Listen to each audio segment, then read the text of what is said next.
capítulo 1, verso 2 dice: en estos postreros días nos ha hablado por el Hijo, a quien constituyó heredero de todo y por quien asimismo hizo el universo, quien siendo el resplandor de su gloria y la imagen misma de su sustancia, y sustentando todas las cosas con la palabra de su poder. Amén. Vamos a estudiar hasta, es decir, en la parte B del versículo 2, donde dice a quien constituyó, hasta la parte A del versículo 3, cuando termina y dice la palabra de su poder. Vamos a estudiar esta porción.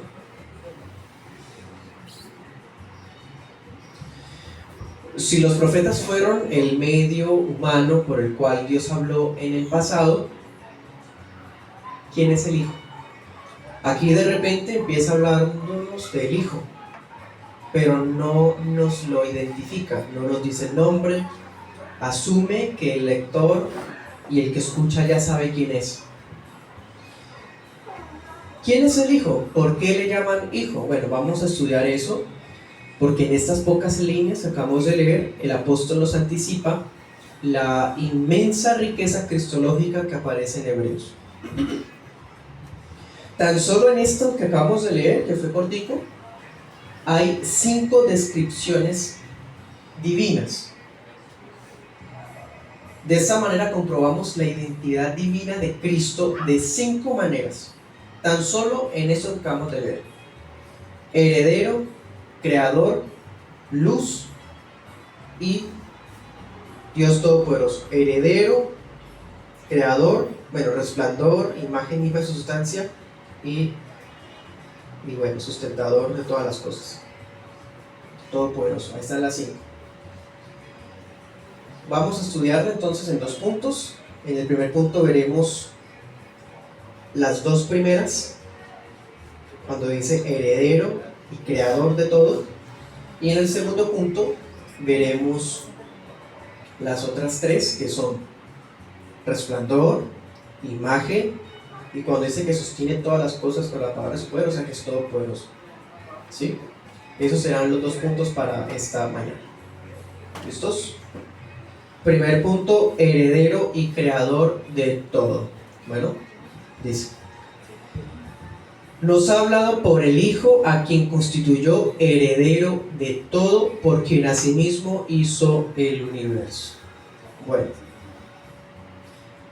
con elegancia y elocuencia al apóstol le bastan unas pocas palabras para declarar la deidad del Hijo. En el versículo 1 nos habló de los profetas, nos habló de los antepasados. El versículo 2 ya nos habla del Hijo, y dense cuenta de la comparación. Cuando habla del Hijo, no se refiere a él como un intermediario, como hizo con los profetas. Ni siquiera lo hace en los términos que hará con los ángeles más adelante. Los profetas, los ángeles eran, y los otros son, intermediarios en cierta manera, pero cuando habla de Cristo lo describe como un ser divino. Ya le dice heredero, le dice que creó todo el universo, o sea, lo trata como Dios. Así que estas primeras descripciones son sublimes y encajan dentro de un periodo particular. Antes de que Cristo viniera al mundo, Él ya estaba en la eternidad con Dios Padre. Él era el Logos. El Logos. Logos es una palabra griega que se aplicaba originalmente a Cristo, y se refiere a que Cristo es lo que en nuestras traducciones dice el Verbo. Él es el Verbo de Dios, la palabra de Dios. Eso es el Logos, originalmente al hablar de Cristo. Antes de que Cristo se encarnara, Él era el Logos de Dios, y cuando era el Logos de Dios, ya era el heredero de todo. Cuando era el Logos de Dios, ya era el creador de todo. ¿Sí? Pero bueno, si confesamos que Cristo es el Logos de Dios, o sea, prácticamente es igual que Dios, como dice Filipenses 2:6, cuando dice que siendo igual a Dios, no tomo como cosa que aferrarse, igual a Dios. O sea, nosotros confesamos que Cristo es igual a Dios. Y si Cristo es igual a Dios, ¿por qué se le dice Hijo? Ese es un argumento de las sectas arrianas, como la de los testigos de Jehová que ellos dicen que es un hijo en el sentido de que es inferior o que está bajo subordinación. Que el Padre estuvo en un momento y en algún punto de la eternidad llegó el Hijo. O sea, el Hijo es eterno, pero no en el sentido igual que Dios, sino que aparece en un momento dado. Entonces lo rebajan en dignidad y prácticamente lo colocan como Dios con T minúscula. Esa es la atrevida creencia de las sectas. En fin, si Cristo es igual a Dios, ¿por qué se le dice Hijo de Dios? ¿Eso acaso no lo ubica en un grado de inferioridad, así como un hijo es inferior a un papá? De ninguna forma. Hermanos y amigos, hay dos razones por las que se le llama a Cristo Hijo. Por lo menos dos razones. La primera, para distinguirlo del Padre, sencillamente. Porque Cristo es Dios, el Logos de Dios, pero para diferenciarlo, para que nosotros lo distingamos del Padre, se le dice Hijo.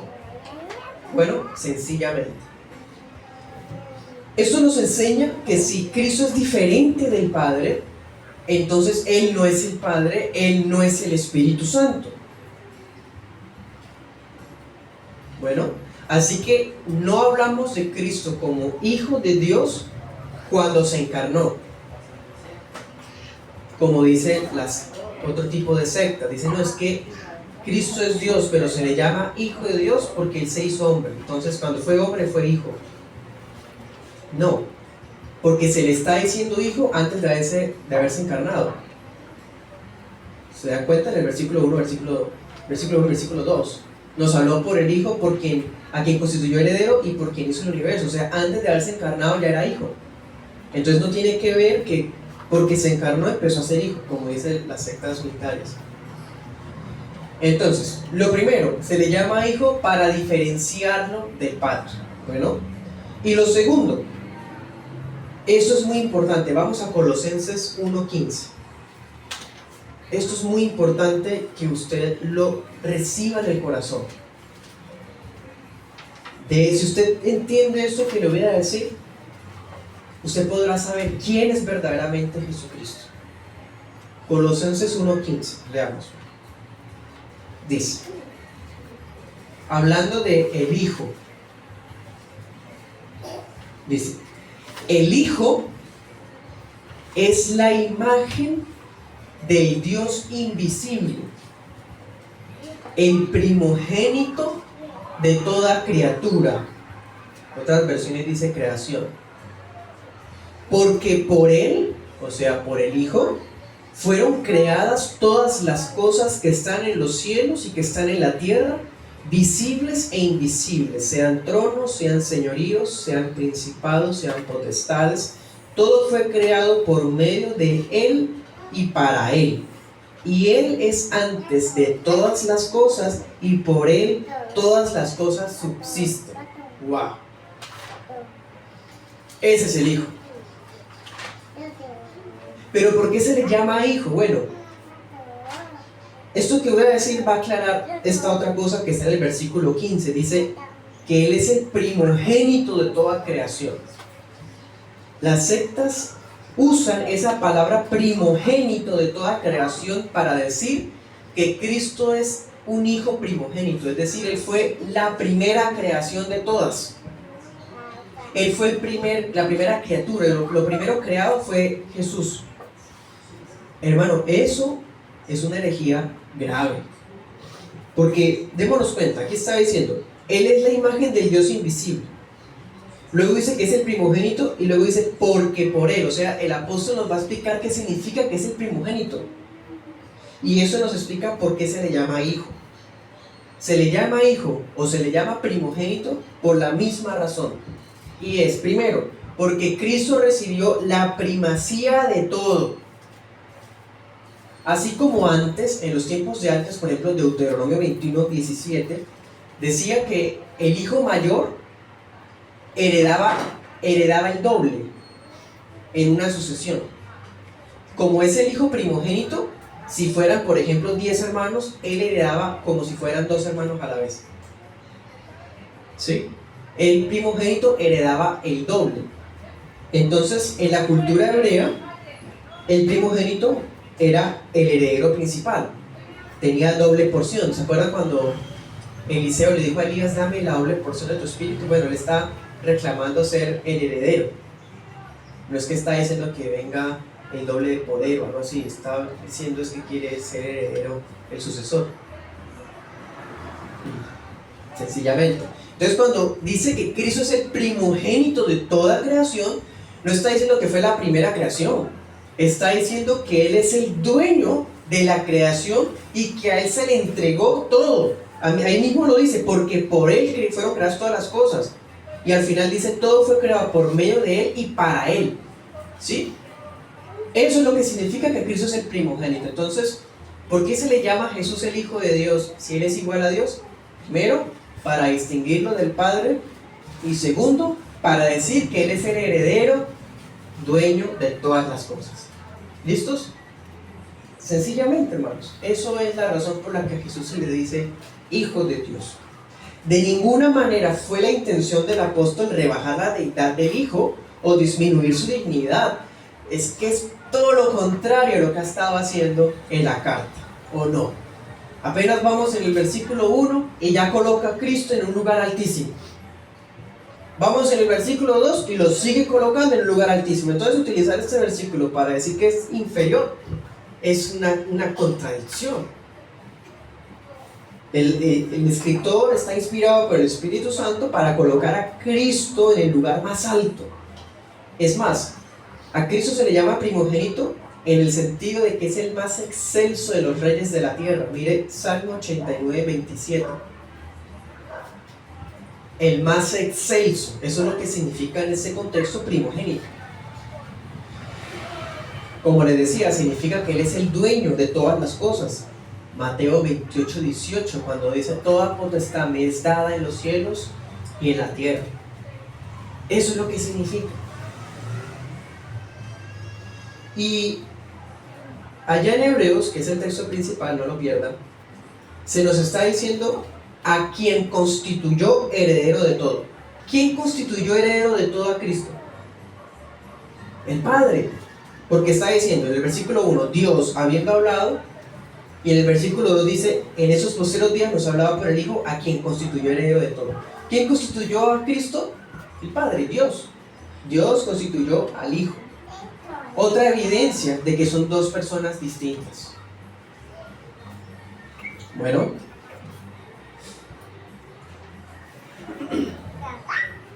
Cristo fue constituido por el Padre y como sabemos Jesús es el unigénito Hijo de Dios. Juan 3:16, de tal manera amó Dios al mundo que ha dado a su Hijo unigénito. No hay otro. El Logos de Dios, Cristo, es Él. Bueno, y esto lo confirmó cuando lo resucitó entre los muertos. Miremos Romanos 1, 3.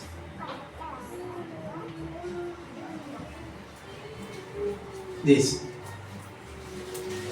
Romanos 1:3, acerca de su Hijo, que fue hecho del linaje de David según la carne, que fue declarado Hijo de Dios con poder, según el Espíritu de santidad, por la resurrección de los muertos, nuestro Señor Jesucristo.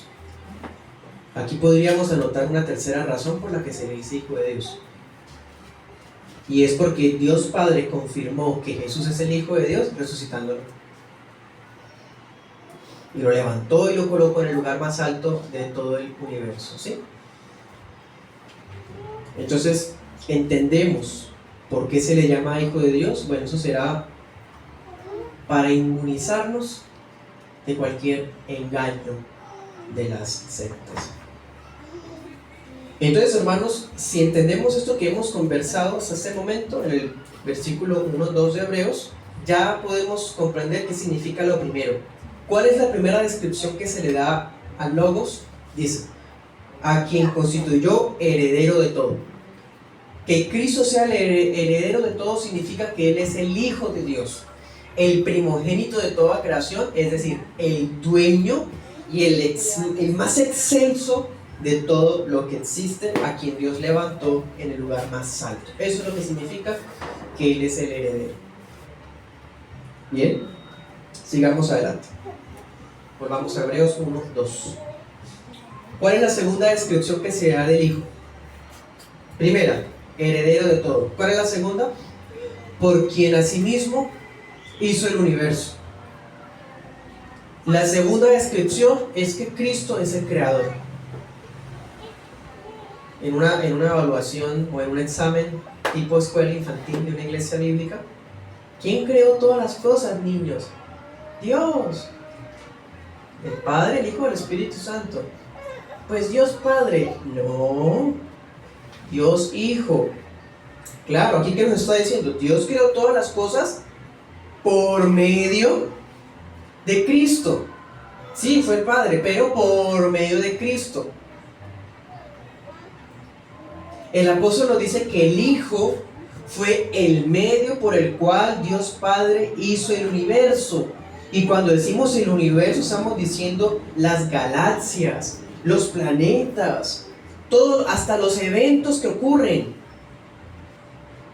Todo fue creado por el Hijo. Y ahorita dijimos que Cristo es el Logos, el Verbo de Dios. ¿Qué significa que Él es el Verbo de Dios? Que Jesús es la palabra de Dios, la palabra viva de Dios. Así que cuando leemos Génesis capítulo 1, y usted se encuentra con eso que dice, y dijo Dios, sea la luz, y fue la luz. Y entonces dijo Dios, háganse, reúnanse las aguas, tal cosa y la otra, ¿sí? Y dijo, cada vez que usted ve en Génesis 1 que Dios está hablando, ¿quién es el que está actuando? Jesús, porque Jesús es la palabra de Dios. Por eso dice que Él creó todas las cosas por medio de Cristo, porque Cristo es la palabra de Dios. ¿Quién fue el que creó todas las cosas en Génesis 1? Ahí estaba Cristo. Impresionante. Él es el Logos de Dios. Vamos a Juan 1:1.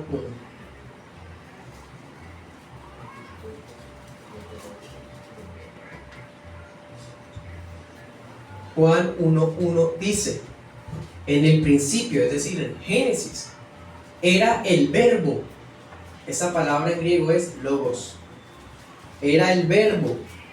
Y el verbo era con Dios. O sea, Cristo estaba con Dios en la eternidad, antes de crear las cosas, porque Él no es una creación ni una criatura. Entonces, el verbo era con Dios. ¿Y qué dice? Y el verbo era Dios, porque es igual a Dios. Dice, este era en el principio con Dios. Todas las cosas por Él fueron hechas, claro, por la palabra. Dios habló y todo fue hecho. Y sin Él, nada de lo que ha sido hecho fue hecho. Cristo es el creador de todas las cosas. Entonces podemos afirmar que Él es el Señor de todo lo que existe, sea visible, sea invisible. Ahí estaba el Hijo de Dios, exhibiendo su omnipotencia. El todopoderoso Hijo de Dios estaba creándolo todo. ¿Se acuerdan? Romanos 11:36, porque de Él, por Él y para Él son todas las cosas. A Él sea la gloria por los siglos. ¿En qué rebaja eso en dignidad Jesús? Al contrario, lo coloca al mismo nivel de dignidad que Dios Padre. Bueno, eso lo vimos casualmente, o mejor dicho, providencialmente este miércoles. Que Cristo en su deidad es igual a Dios. Pero si habláramos de algún tipo de subordinación, solamente aplicaría cuando Cristo fue Dios hombre. ¿Se acuerdan? Eso lo hablábamos el miércoles. Pero como Dios es igual a Dios, porque estaba con Dios y Dios creó todo por medio de Él. Entonces, ¿cuán insensato es colocar al Hijo al nivel de una criatura? Es que ni siquiera un querubín, que es lo más alto de los ángeles, se le compara. Ni siquiera el más santo de los hombres, que fue Adán, o el más admirado de los profetas, que fue Moisés, se le compara.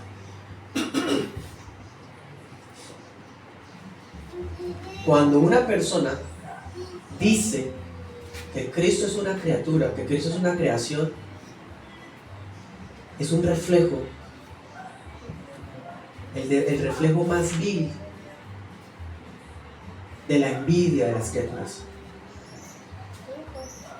Las criaturas envidian a Cristo al nivel de que intentan bajarlo a su propio estatus de criaturas. ¿Quién puede atreverse a rebajar a su Dios hacedor a un nivel de criatura? Es un nivel terrible de engaño cuando alguien dice que Cristo fue creado por Dios. Eso es gravísimo. Y es una evidencia que esa persona no es salva realmente. ¿Listos? Entonces, en ese primer punto vemos que Cristo es heredero y creador de todas las cosas. Con esto solamente ya comprobamos la deidad del Hijo por encima de todo, porque Él es igual a Dios. Ahora vamos al segundo punto. Luz de luz, Dios de Dios. Volvamos a Hebreos. Hebreos 1:3 dice: quien siendo el resplandor de su gloria y la imagen misma de su sustancia, y sustentando todas las cosas con la palabra de su poder. Bueno, vamos a estudiar hasta ahí. ¿Cuál es la siguiente descripción? Lo que comienza el versículo 3. ¿Qué dice? Él es el resplandor de su gloria. Expliquemos esa línea. Es de igual importancia. El Hijo es el resplandor de la gloria de Dios. Un resplandor. Perdón, el resplandor. Esto nos enseña que Cristo proviene del Padre eternamente, como el resplandor de la gloria de Dios. O sea, Cristo es la luz de Dios. Juan 8:12, Jesús dijo: yo soy la luz del mundo. Él mismo lo dijo. Primera de Juan 1:5 dice: Dios es luz. Y Cristo es luz, porque Cristo es Dios. Bien, miren, Jesús es el resplandor, Él es la luz de Dios. No es como la luna. La luna no tiene luz propia. La luna, ¿qué hace? Ella refleja la luz que recibe del sol, ¿cierto? Cristo no es como un espejo. Un espejo que uno le apunta la luz y él rebota la luz, una luz que es ajena, que viene de otra fuente. No. Cristo tiene luz propia, porque Él es Dios. Leamos 2 Corintios 4:6.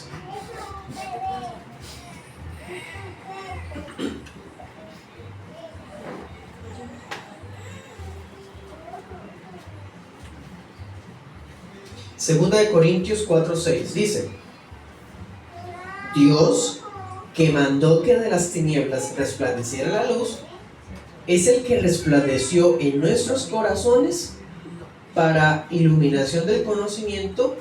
Y miren esto, aquí está: de la gloria de Dios en la faz de Jesucristo. La gloria de Dios está en la faz de Jesucristo. ¿Qué es eso? Bueno, en la faz es el rostro. El rostro de Dios. Perdón, el rostro de Jesucristo emana la gloria de Dios. Hermano, es impresionante.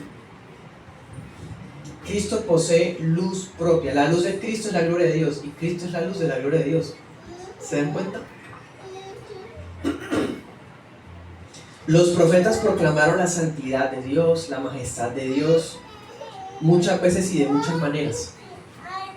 Pero Cristo es la gloria misma de Dios. Y dense cuenta de algo. Incluso cuando estaba en su naturaleza humana, ya demostraba lo que Dios es. Incluso cuando estaba en su naturaleza humana, ya lograba hacer visible al invisible. ¿Se acuerdan que leímos ahorita en Colosenses 1:15?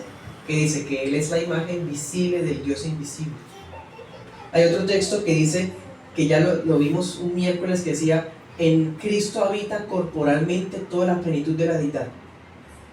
O sea, incluso cuando era hombre, ya emanaba o demostraba todo lo que Dios es.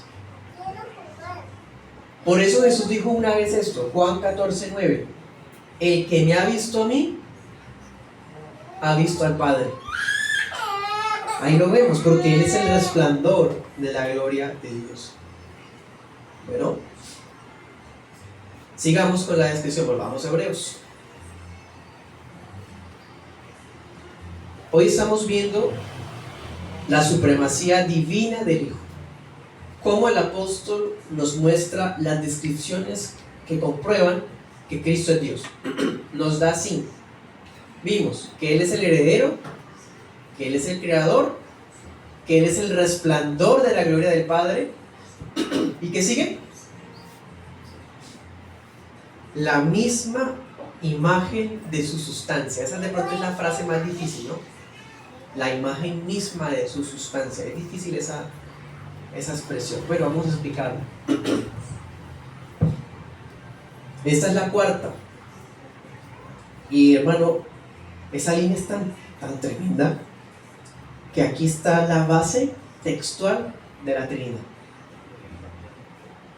Es más, la palabra sustancia es lo que para nosotros hoy decimos que es la segunda persona. Esa palabra persona viene de esta palabra sustancia en el idioma griego. Bueno, Él es la sustancia misma, la imagen misma de la sustancia del Padre. Y aquí hay dos palabras que son difíciles, la palabra imagen y la palabra sustancia. Y imagen pues es fácil, pero es que en el idioma original, que es el griego, la palabra imagen no es tan simple como para nosotros decir una imagen es una réplica, una foto, no. Es más profundo. Primero, la palabra imagen, cuando se escribió esta palabra acá en nuestras Biblias, se está pensando en una huella, en una estampa, como en una rúbrica. Es decir, es la representación exacta de una persona. Eso es lo que significa imagen. Como cuando se imprime algo, hoy día que están las impresoras en 3D, y el resultado es perfecto, ¿sí? La imagen misma es eso. Bueno, eso es lo que es Cristo frente al Padre. Es la imagen misma de Dios Padre. ¿Sí? Representa con precisión a otra persona. Wow, ahí está la primera y la segunda persona de la Trinidad.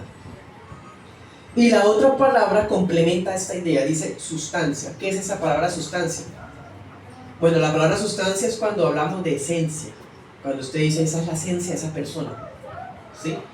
Bueno, ¿cuál es la esencia de esa familia? La esencia de esa familia, sí, como algo que los caracteriza o que caracteriza a una persona por sobre todas. Bueno, cuando hablamos de la palabra esencia con Dios, estamos diciendo la esencia misma de Dios.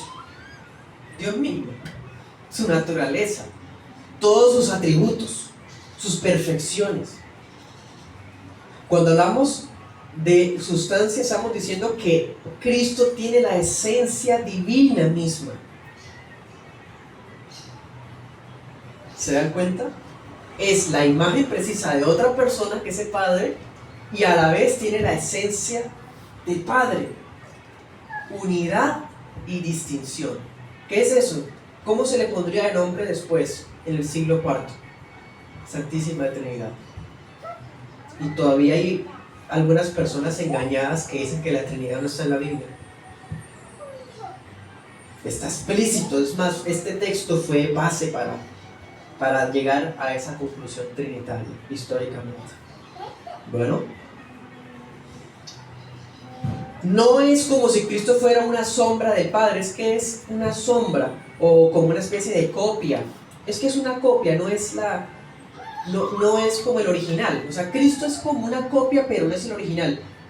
No, porque el autor está diciendo la imagen misma de su sustancia. O sea, él coloca esas palabras así para mostrar que Cristo, aunque tiene la imagen de Dios, no es una copia, porque sigue teniendo sustancia misma de Dios. ¿Sí? Wow, es impresionante. No es una copia, es Dios mismo. Lo compara como un sello, como la impronta del Padre sobre el Hijo. ¿Sí? En pocas palabras, todo lo que Dios Padre es, Cristo es. Dios Padre Santo, Altísimo, Todopoderoso, Creador de todas las cosas. Cristo también. Santo, Altísimo, Creador de todas las cosas. Cada gloria espiritual, cada perfección moral de Dios se puede ver en Jesús. Porque Cristo es la representación exacta del Padre. Qué lamentable es que venimos de una tradición o un trasfondo que colocan a Jesús por debajo. No, quitémonos esto y veamos a Cristo en su máximo esplendor. ¿Cuál es el esplendor de Cristo? Él es el resplandor de la gloria de Dios, la imagen de Dios, la sustancia misma de Dios, por quien Dios hizo el universo, el heredero de todo. Todavía no digerimos para colocar a Jesús en lo más alto que puede haber. Este versículo demuestra la verdad trinitaria. El Hijo y el Padre son uno, porque tienen la misma esencia, pero al mismo tiempo son distinguibles porque el Hijo es la imagen del Padre. Impresionante. Y bueno, hermanos, ¿cuál es entonces la siguiente descripción y última? Repasémoslas. Allá en Hebreos 1, 2 y 3. El heredero de todo, por quien asimismo hizo el universo, quien siendo el resplandor de su gloria y la imagen misma de su sustancia. Luego, ¿qué dice? Y sustentando todas las cosas con la palabra de su poder. Vamos con la quinta descripción divina de Jesús. Él sustenta todas las cosas con la palabra de su poder. Es el Todopoderoso. El Hijo posee la omnipotencia divina para sustentar todas las cosas con solo una palabra. ¿Qué dijimos ahorita? Cristo es el verbo, el logos, la palabra, ¿cierto? Dios crea todo con la palabra, y la palabra es Cristo, ¿sí?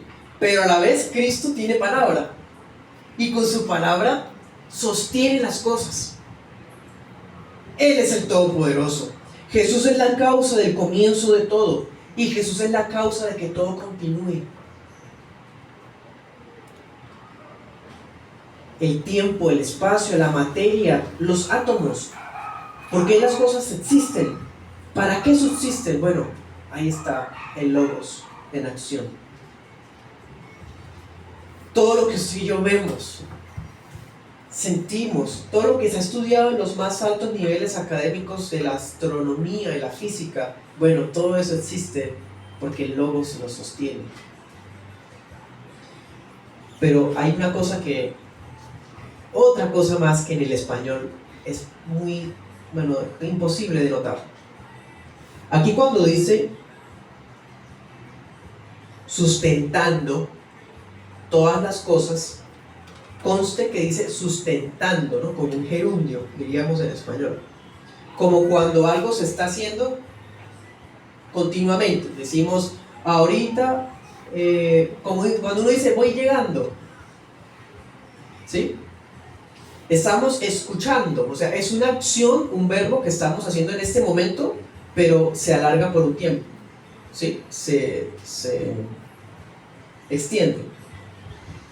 Bueno, o sea, eso significa que Cristo sostiene todas las cosas, pero que también Él es el que conduce al mundo a su objetivo. Sustenta las cosas para llevarlas a un fin, a una meta. Él es el que conduce con su providencia todas las cosas. Eso lo hace Cristo. O sea, si hubiera un solo instante en que su voluntad soberana y omnipotente fuera retirada, ¿qué pasaría?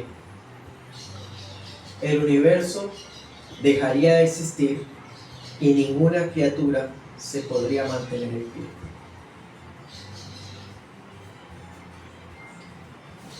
Quiero citarles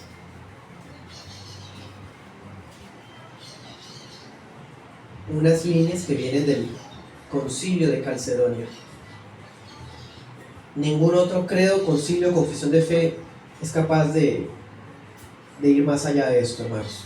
Esta definición de Calcedonia es una declaración que hicieron muchos pastores de los siglos pasados, siglo IV, siglo IV, y aquí se resume todo lo que creemos acerca de Jesús.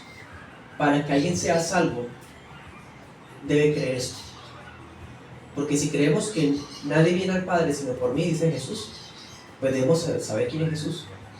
Si alguien tiene un concepto diferente de Jesús, que no es este que vamos a decir, no es hijo de Dios. Porque ¿quién es Jesús? Es esto.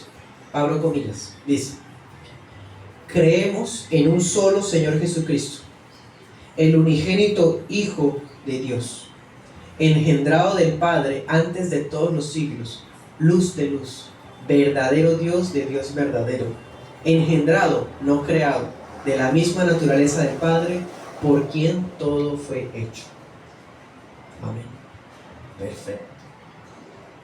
Más claro ahora cuando decimos que Cristo es luz de luz, que Él es el resplandor de la gloria de Dios.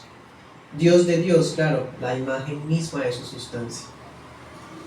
Ese es Cristo. Para terminar les voy a decir 3 conclusiones.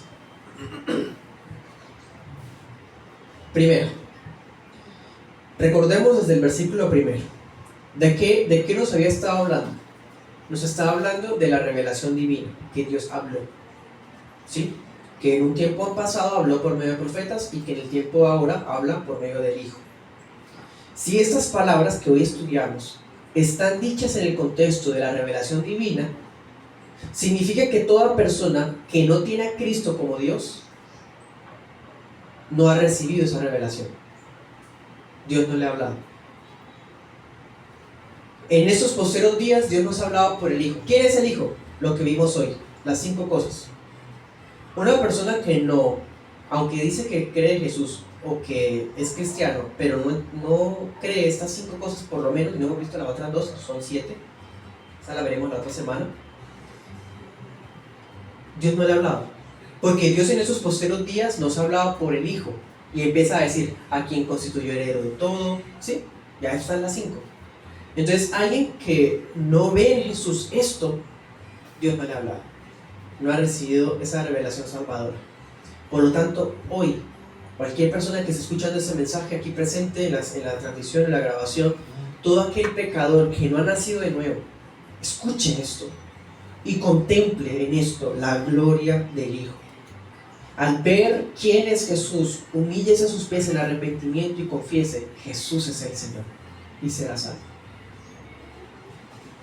La salvación es por medio de la fe en Él, por Cristo, el Hijo de Dios. Segunda conclusión: si el Espíritu Santo nos guía, nos ha guiado a estas verdades magníficas, si el Espíritu Santo le está hablando esto, ¿se acuerdan? A una iglesia que estaba pensando volver atrás, que los hebreos estaban pensando volver a su religión pasada. Si el Espíritu Santo le está hablando eso a ellos, o a los creyentes actuales que son titubeantes, cualquier aflicción los hace pensar en retroceder,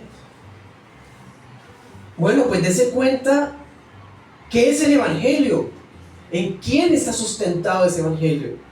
¿Cómo podemos tan siquiera pensar en abandonar el Evangelio de la gracia para irnos tras sistemas de hombres que son meras sombras, puras cosas por hacer, que no haga, no diga, o haga esto, pague esto y lo otro? Religiones baratas y vanas. ¿Qué comparaciones tienen con el Evangelio de la gracia que se sostiene en quien es el Hijo de Dios? ¿Quién puede albergar tal amargura de corazón o confusión en su mente para despreciar la palabra de Cristo? Ya sabiendo usted quién es Cristo, el Hijo de Dios, ¿quién puede impedirle a usted profesar la fe en uno como Él? O peor aún, piénsalo, aquellos que cualquier cosa sirve de excusa para no congregarse. ¿Qué puede igualarse a él que le robe su lugar en las prioridades? A él.